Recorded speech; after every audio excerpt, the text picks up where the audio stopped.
Finally, the day arrived, a day I had eagerly awaited. It was time to leave behind the incessant sight of your face and those freeloaders who had done nothing but take without giving back. They should be thankful for the generosity they've received all these years. Resolute, I declared, I won't be coming back. Thank you for everything until now. Swiftly, I packed my essentials and said goodbye to the house that had been my home at my in-laws for many years. As I stepped out, my mother-in-law's face revealed a hint of satisfaction at my departure. Yet, she was unaware of a poignant secret I carried with me. My name is Megan. I am 35 years old and work remotely from my home. I've been married to Charles for 6 years. Our marriage faced challenges in its 5th year when Charles's previously healthy father became seriously ill, requiring our immediate and constant attention. Initially hesitant to move in with my in-laws, I agreed out of necessity. Charles was their only family capable of providing care. Despite considering quitting my job to manage his care full-time, my company allowed me to continue working remotely due to my commendable performance record. However, living with my in-laws introduced immediate challenges, exposing me to the classic tensions between a mother-in-law and her daughter-in-law. Megan, hurry up and tend to the cooking and cleaning. How long will you be lazy avoiding your household duties? My mother-in-law would chide. I'm working right now.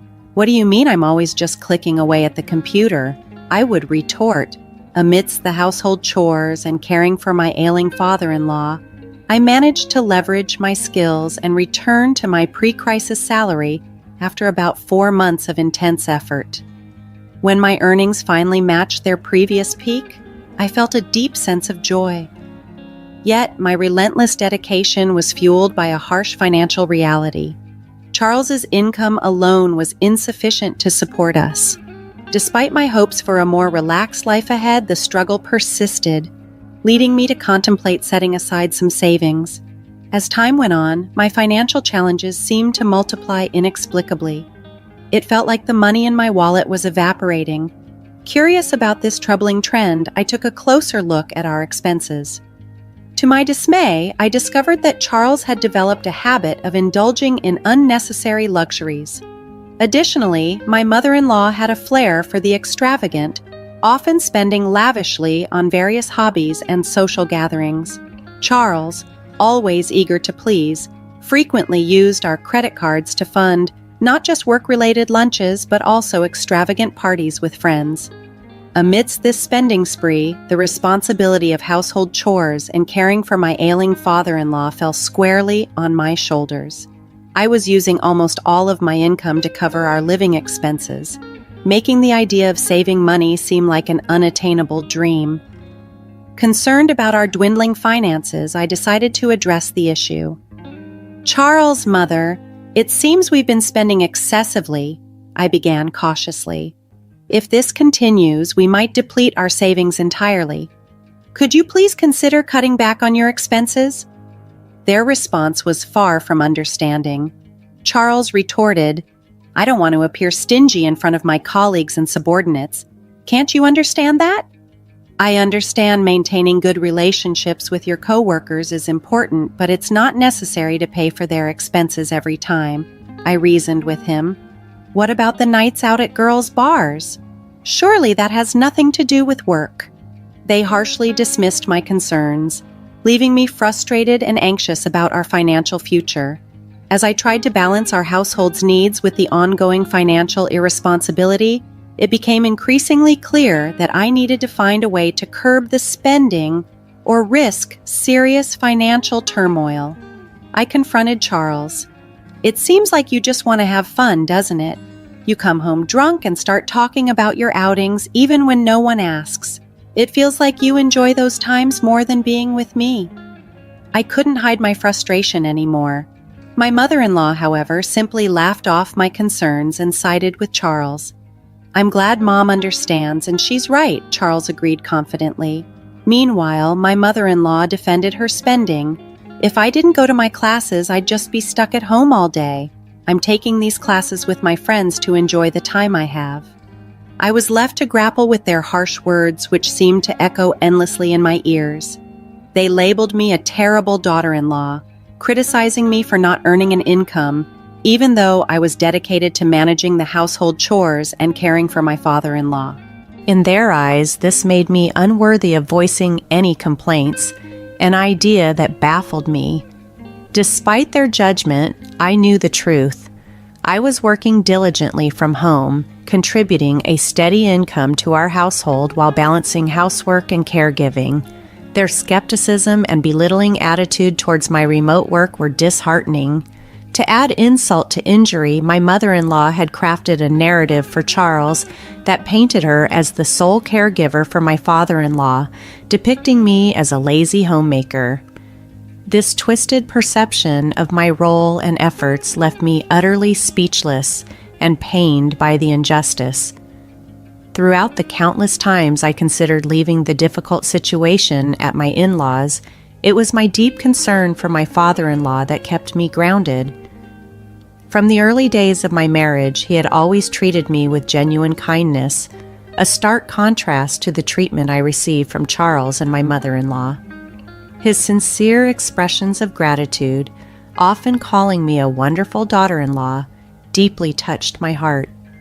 Whenever he needed care, he would apologize for the inconvenience, always expressing gratitude for my dedication.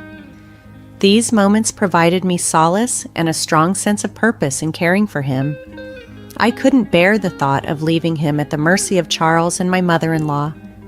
My father-in-law seemed acutely aware of the family dynamics and recognized my contributions not only in caregiving, but also in maintaining our household's financial stability. His words of appreciation were not just comforting, they fortified me, providing the strength to continue in an environment that often felt hostile. The fear of what might happen to the household without my stabilizing presence was significant, but my greater worry was for the well-being of my beloved father-in-law. Thus, I resolved to stay and provide him with dedicated care until he passed away a year later. His funeral was an emotional battleground for me. Amidst my profound grief, my tears were met with cold disapproval, adding to the weight of the loss. This reaction only underscored the complexity and emotional challenge of my situation, yet it also reaffirmed the importance of my role in his final days. "Why are you crying so much, Megan? The father-in-law has passed away. Isn't it natural to mourn like this?" I was questioned, yet my response only seemed to irk my mother-in-law. She accused me of making it sound like she had never taken care of him, but the reality was quite the opposite. My mother-in-law had been largely absent from my father-in-law's caregiving. Her focus on her hobbies and frequent social outings meant that the bulk of the caregiving responsibilities fell on me. Despite my efforts, she presented herself as the downtrodden and pitiful mother-in-law to those outside our immediate family circle, portraying me as the harsh and cruel daughter-in-law to our relatives. This portrayal seemed to make it appear as though I was being unfairly harsh on her. Even as I grieved, I found myself criticized by those who had little insight into the true dynamics of our household. Out of frustration, I began to distance myself from these relatives, a decision that Charles quickly noticed. Charles confronted me saying, "You embarrassed Mom in front of everyone." This accusation baffled me. "That makes no sense," I replied. "I was merely crying over the death of the father-in-law." "Yet, your mom found it odd how much I cried." "I never once said she hadn't taken care of him at all. I was simply expressing my sorrow over losing someone I deeply cared about." As the argument escalated, Charles accused me of insulting his mother and suggested that if their misunderstanding of my grief was so upsetting to me, maybe I should reconsider my actions. In defense, I reiterated that my tears were purely out of grief for the loss of my father-in-law, whom I had always cherished and cared for, not as a critique or insult to anyone else. After my father-in-law's passing, the tension between my husband and me escalated. leading to a fierce argument that required the intervention of relatives to calm down. Following this, I chose to remain silent towards my husband as the funeral proceedings wrapped up. Shortly thereafter, a lawyer arrived to discuss the will and the distribution of the estate.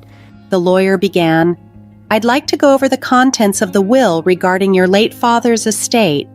Firstly, to his wife and daughter-in-law, Megan, he has left half of his cash assets to each of you. To his son, Charles, he has left the ownership of the family land and home." My mother-in-law immediately interjected, "If Charles gets the land and the house, why is Megan receiving an inheritance? She isn't related by blood." The lawyer replied, "Your husband was deeply grateful for the dedicated care Megan provided to him. He wanted to express his gratitude by including her in the inheritance. This decision is final and cannot be changed." Unable to accept this, my mother-in-law accused me. "I can't believe it. You were caring for him just to get the inheritance, weren't you?" I defended myself. "I've had a good relationship with my father-in-law since I married into this family. I took care of him out of love and respect to show my gratitude for how he always treated me." Despite her ongoing accusations, suggesting that my care amounted to psychological manipulation, my mother-in-law eventually exhausted her protests. The lawyer, resuming the discussion, affirmed, "That was your father's decision." This revelation was a vindication of my genuine affection and care for my father-in-law, affirming that his gratitude towards me was genuine and legally recognized, despite the bitter suspicions voiced by others. As the lawyer confirmed the terms of the will, expressing gratitude for my dedicated care, my mother-in-law's previously discontented expression unexpectedly turned into a smile. "Yes, that's great. I understand," she exclaimed with a nod. Confused, my husband asked her, "What do you mean?" It seemed strange for her to switch her stance so suddenly. With an air of satisfaction, my mother-in-law explained, "Now that Dad's gone, we no longer need to rely on Megan. Her inheritance is just like severance pay. We don't need her in this house anymore." She had grossly misunderstood my father-in-law's intentions, interpreting the will as an opportune moment to sever ties with me, rather than as a recognition of my contributions. Unbeknownst to her, this was exactly as my father-in-law had planned. Before his passing, he had confided in me his wish for me to be free from the constraints of living under the same roof as my in-laws after his demise.